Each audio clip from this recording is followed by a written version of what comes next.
has given this world so many gifts and sources of inspiration, and this week is no different because she gave us another gift, and that is to take a break. Know when to take care of yourself when you get what she calls the twisties. What are the twisties?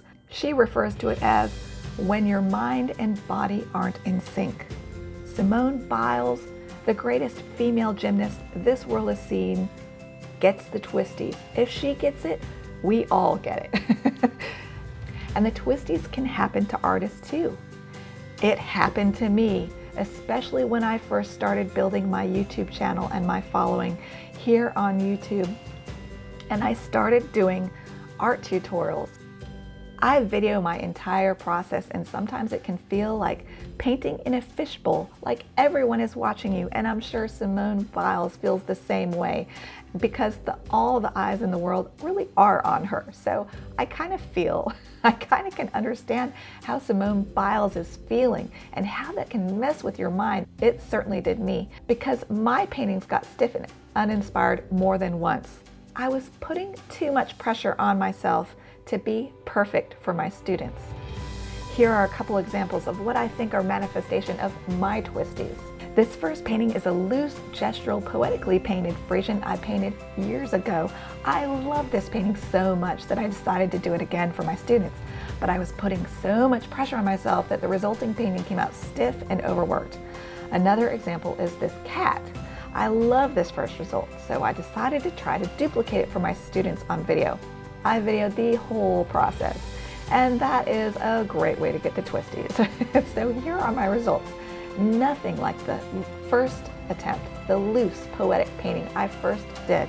It's fine, it's a cat, but to me it didn't have the inspired feel of the first one.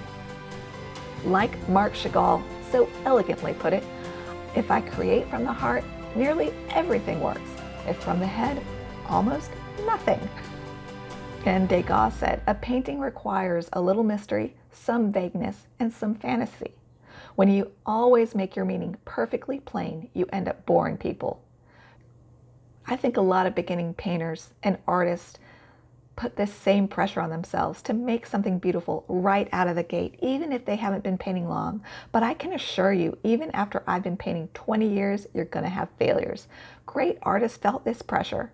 Henri Matisse said, creativity takes courage. How true is that? It takes so much courage to do what Simone Biles does, to be in the spotlight, and to do so many things that take a lot of skill, especially if you're in the spotlight. But sometimes being an artist feels like a spotlight too, because after all, art is meant to be shared. And when you're painting, you know people are going to look at it. So it can put a lot of pressure on you, especially if you're beginning your artist journey and you don't know that this is a real thing that will happen to everyone who tries to become a really good artist. So let's talk about how to avoid the art twisties. Here are 10 tips. 1. Paint a study. A study is a great way to take the pressure off. It's a study. If you make mistakes, oh well. And a study is small and simple, which means that it's easy to duplicate, which is another part of the answer to avoiding the twisties, which is doing something over and over again until it feels natural and you really understand the painting. So I highly recommend painting a study, or 2 or 3 or 4. And I did this in my pursuit of perfecting the technique of creating furred out edges. The piece de resistance of this art journey for me was this chick that I painted.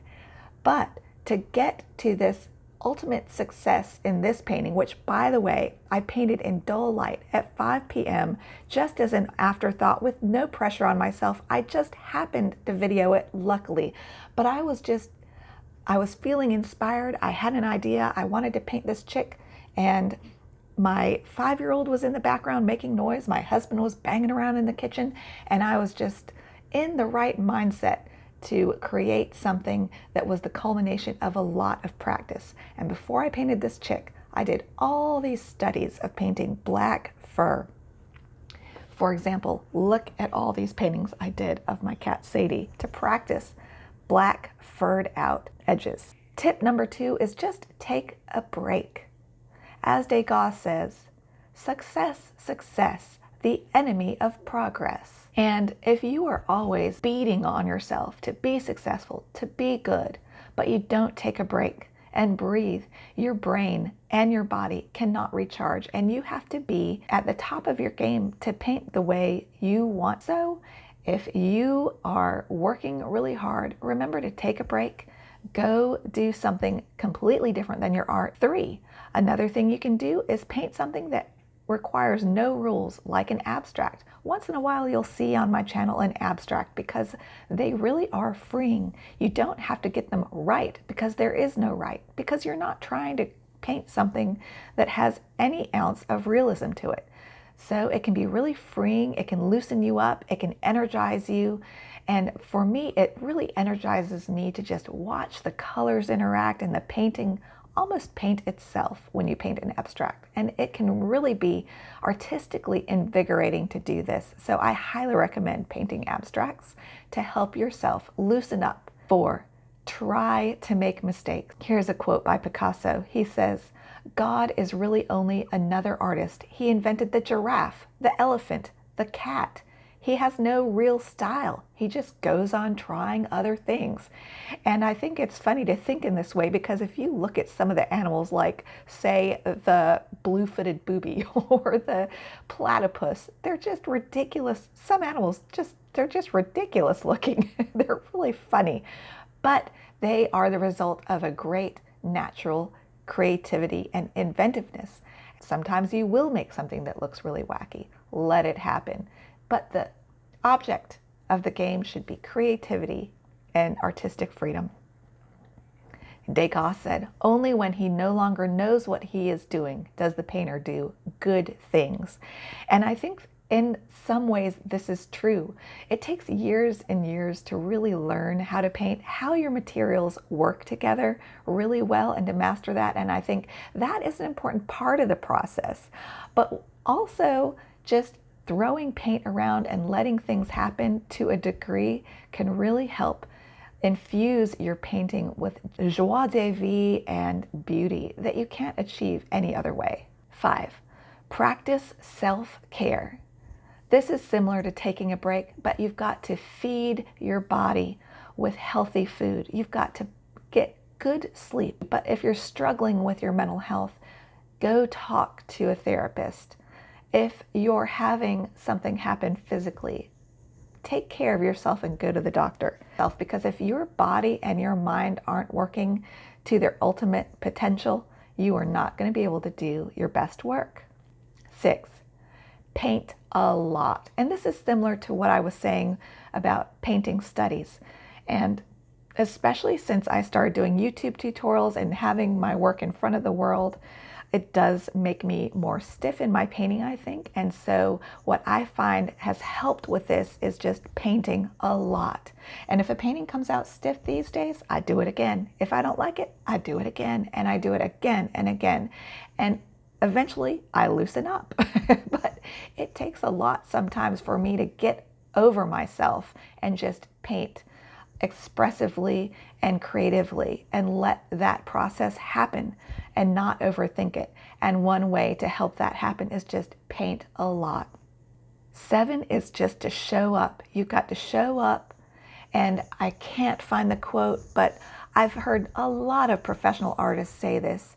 Even if you're not feeling inspired, a professional artist still shows up and paints. So even if you're not feeling inspired, show up in your studio, show up to paint. Get some work done, get some painting done every day if you can. 8, I talked about this in my last inspirational video that I only published last week, and I'll link that here. But another important thing is to have grit.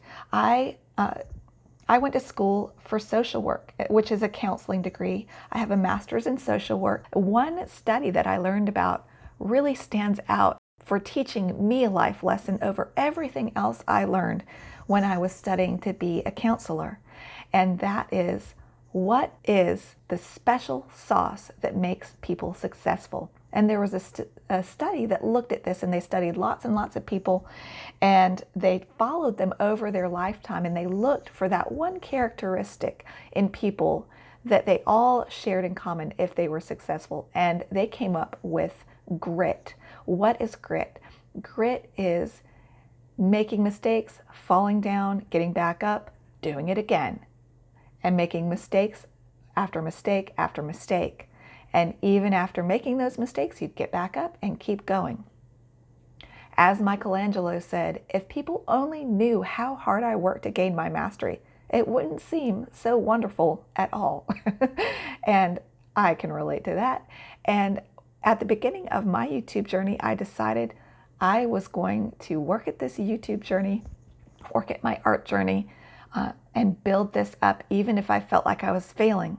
So it was only because of that I've been able to build my YouTube channel up and my art following up at all, because I guarantee you there are so many times when I feel like quitting because it's really hard, and painting can be really hard. It's a lot to learn.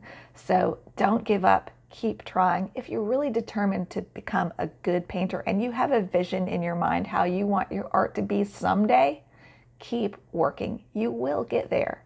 9, study like a maniac.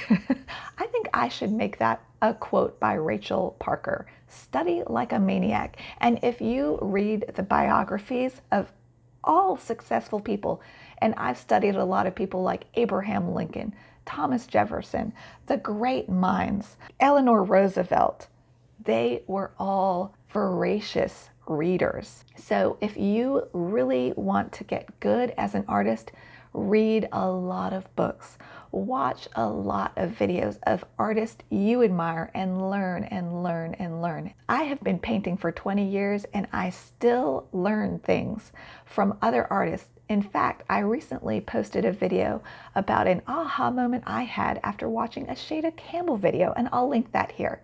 So be sure to watch that. But it's so important to keep learning and keep studying. You will never stop learning. In fact, the more you learn, the more you realize you don't know. It's really true. Tip number 10 is surround yourself with people that support you and inspire you.